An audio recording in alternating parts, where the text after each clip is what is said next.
부마 민주항쟁 당시 마산을 뒤흔들었던 사건 중 하나인 사제 총기 조작 사건의 피해자가 44년 만에 입을 열었습니다. 하나와 대우조선해양의 기업 결합을 두고 공정거래위원회 승인이 남아 있습니다. 지역 시민단체는 공정위의 승인을 촉구하는 기자회견을 열었습니다. 10일과 11일 이틀 동안 창원지법에서 공직선거법 위반 혐의로 재판에 넘겨진 홍남표 창원시장에 대한 3, 4차 공판이 열립니다. 빅데이터를 통해 경남 지역의 이슈를 살펴봅니다. 최근 한 주 가장 많은 관심을 받은 지역 이슈는 SRT, 대우조선해양, 창녕군수 선거로 나왔습니다.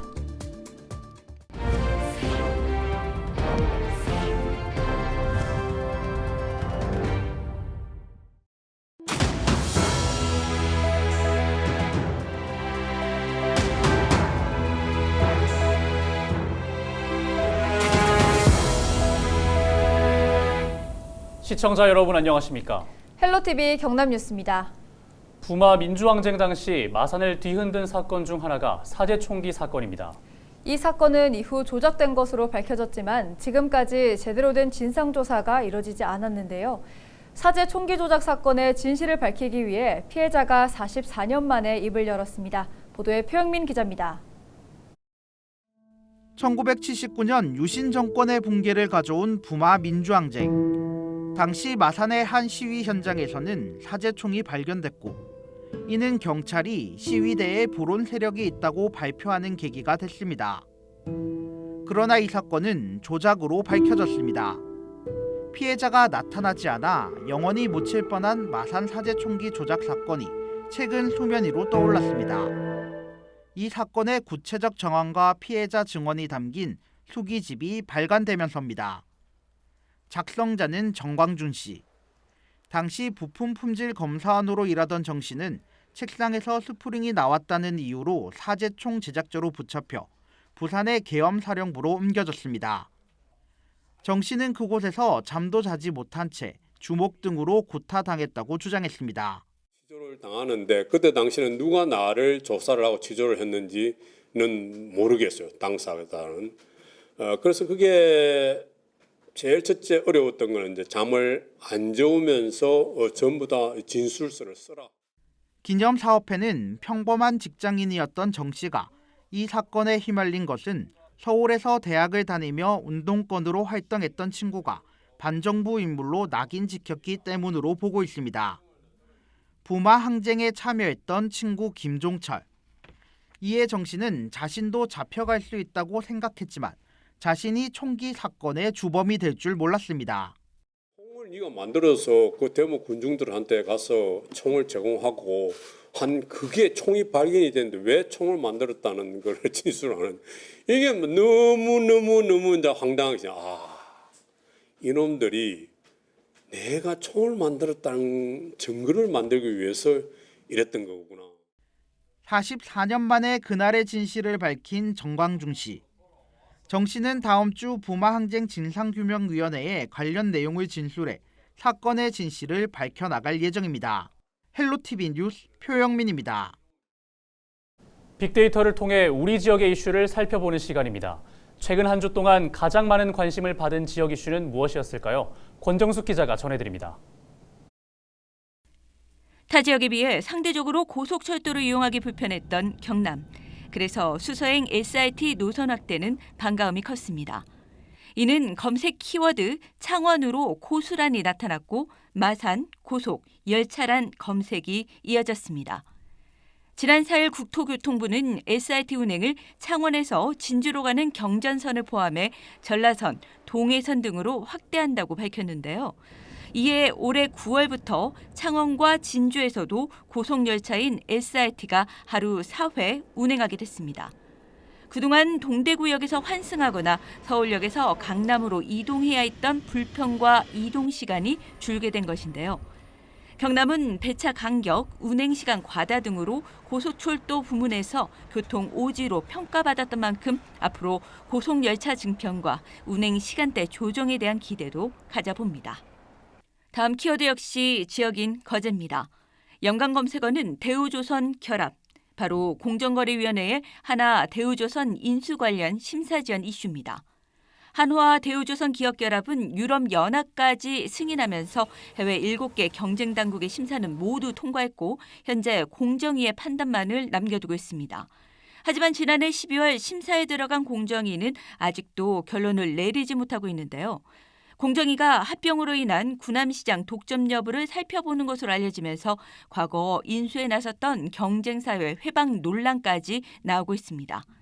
심사가 지연되면서 매각 당사자인 산업은행은 물론 지역에선 우려와 함께 신속한 승인 요구가 이어지고 있는데요. 침체한 지역 조선산업의 새 동력으로 주목받고 있는 이번 합병. 그러나 닻을 내리기까진 지나야 할 풍랑이 거세 보입니다. 마지막 키워드도 역시 창녕으로 지역입니다. 연관 검색어는 선거, 후보, 군정, 바로 창녕군수 선거로 이어집니다. 공직선거법 위반 혐의로 재판을 받던 전인 군수의 극단적인 선택으로 지난 5일 치러진 창녕군수 보궐선거. 투표율 57.5%로 혼전 끝에 무소속으로 출마한 성낙인 후보가 24.2%의 득표율로 당선됐습니다. 6일 취임식을 하고 본격적인 업무를 시작한 성군수. 앞선 보궐선거들의 원인이 전인 군수들의 비리 혐의 등이란 상처와 표심으로 갈라진 민심을 어떻게 수습하고 다독여 나갈지 주목됩니다. 지금까지 빅데이터로 보는 경남 이슈였습니다.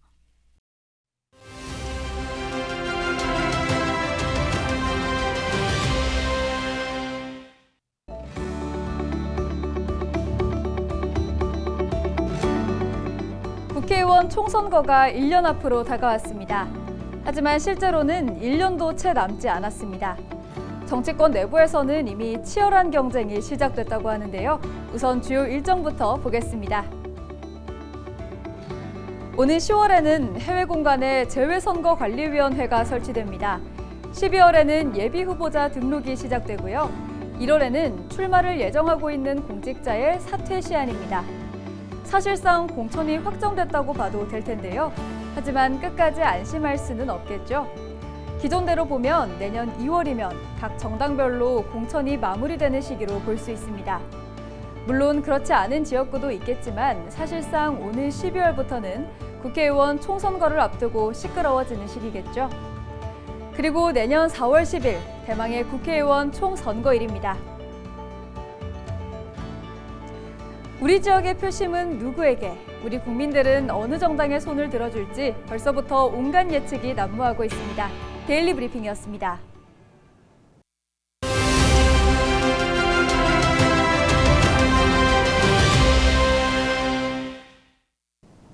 한화와 대우조선해양의 기업 결합을 두고 해외 7개국에선 승인이 났습니다. 남은 건 우리나라 공정거래위원회의 승인인데요. 하지만 마지막으로 남은 공정위의 승인 시일이 계속 늦춰지면서 시민단체가 조속한 승인을 촉구하는 기자회견을 가졌습니다. 자세한 이야기 대우조선해양의 올바른 매각을 위한 거제 범시민대책위원회 송미량 공동위원장과 이야기 나눠보겠습니다. 위원장님 안녕하세요. 네, 안녕하세요. 올바른 대우조선 매각을 위한 거제범 시민대책위 공동집행위원장 송미량입니다. 네, 한화와 대우조선의 기업 결합과 관련해 범시민대책위원회가 10일 기자회견을 열었습니다. 어떤 내용을 담았습니까? 사실 대우조선이 주인을 찾기 위해서 현대중공업이 대우조선을 인수하기 위해서 3년간 추진을 했으나 사실 무산됐죠. 그리고 지난해 9월 26일에 한화가 이제 대우조선을 인수하기 위해서 산업은행과 조건부 투자 합의서를 체결했습니다. 그리고 인수 절차를 진행 중에 있는데 저희가 가장 중요한 게 이제 그 한국과 해외 총 8개국에서 기업 결합 심사를 이제 승인하는 것이었는데요. 사실 이것이 지금 이후까지 해서 해외 7개국은 모두 승인을 완료했습니다. 그런데 한국 공정위만 지금 심사 승인을 완료하지 않아서 지금 인수 절차가 마무리가 되지 않고 있기 때문에 저희가 한국 공정위에 조속한 그 심사 승인을 촉구하는 기자회견을 오늘 열었습니다. 네, 공정거래위원회가 경쟁사에 대한 차별을 금지하는 조건부 승인을 할 것이란 얘기도 나오고 있는데 이에 대해서는 어떻게 생각하십니까? 사실 이제 그 한화와 대우조선이 인수 합병하게 되면 이 선박과 뭐 무기 체계의 수직 결합에 있어서 경쟁 제한, 독과점이 일어나지 않겠냐라고 이것은 공정위가 얘기를 하는 것인데요. 사실 업계에서는 이 방산 산업의 특수성, 또 이게 그 방산 산업은 정부가 유일한 수요자이기 때문에 뭐 경쟁 제한이 일어날 가능성이 거의 없다라고 얘기를 하고 있습니다.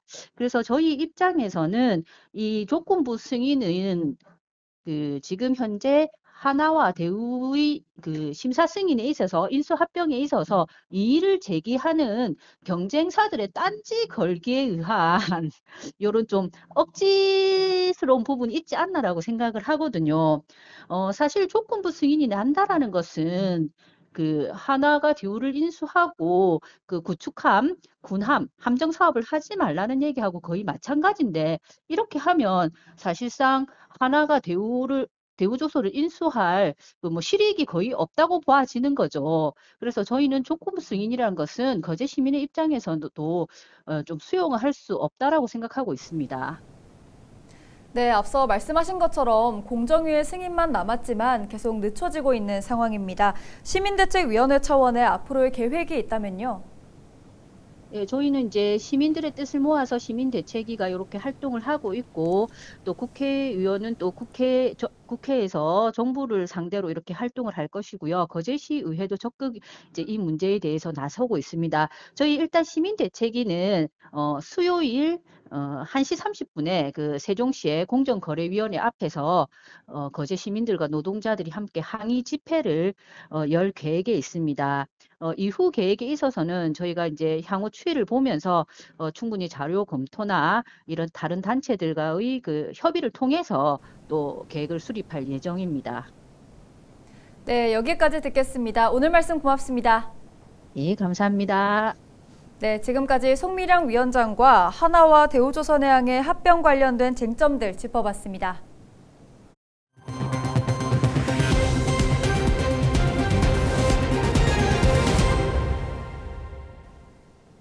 공직선거법 위반 혐의로 기소된 홍남표 창원시장에 대한 공판이 10일과 11일 이틀간 열립니다. 창원지방법원은 홍 시장과 공직을 제안받았다는 A씨 등 3명에 대한 공판을 열고 홍 시장의 공직 제안 여부를 집중 심리할 계획입니다.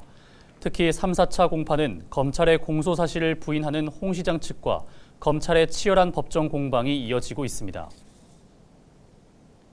경남의 한 시민사회단체가 경상남도의 일본군 위안부 역사관 건립을 당장 이행하라고 목소리를 높였습니다. 경남 지역 일본군 위안부 역사관 건립추진위원회는 10일 경남도청 정문 앞에서 기자회견을 열어 최근 경상남도가 경제성이 낮다며 일본군 위안부 역사관 건립을 추진하지 않는다는 입장을 비판했습니다. 이 단체는 1차 용역에서 타당성이 없음에서 결론 났다는 경남도의 입장에도 반박하며 2차 연구 용역의 결론을 건립 가능성 없음으로 가기 위한 형식적인 수사이자 꼼수에 불과하다고 말했습니다. 이어서 경남의 위안부 역사관 건립은 도민들의 염원이라며 어느 지역보다 수가 많은 것으로 추정되는 경남의 위안부 피해자들에 대한 최소한의 예의이자 도리이기도 하다고 역사관 건립의 필요성을 주장했습니다. 김해 씨와 김해 우체국은 10일 복지 사각지대 발굴과 지원을 위한 업무 협약을 체결했습니다. 이에 따라 김해 씨는 이달부터 우편 집배원으로부터 복지 정보가 담긴 등기 우편물이 제대로 전달되지 않는 가구에 대한 정보를 전달받아 관련 서비스를 제공합니다. 김해 씨는 올해 말까지 매달 300가구씩 모두 2,700가구를 대상으로 사업을 추진해 확대 여부를 결정할 예정입니다. 고성군이 인구 증가에 큰 귀감이 된 7남매 세대에게 감사패를 전달했습니다. 이번 감사패는 출산율 감소로 인구 문제가 심각한 상황 속에 7자녀를 낳아 출산 장려 문화를 퍼뜨리는 데 기여한 김록현, 이유정 부부와 최상석, 김경인 부부, 양용석, 정마린 부부 등 3가족에게 전달했습니다. 한편 고성군은 아이 키우기 좋은 환경을 마련하기 위해 결혼 축하금과 출산 장려금을 확대하고 공공시설 입장료 면제와 전기료 감액 등 다자녀 세대에 대한 지원 혜택도 추진하고 있습니다. 이상으로 뉴스를 마칩니다. 함께해 주신 여러분 고맙습니다.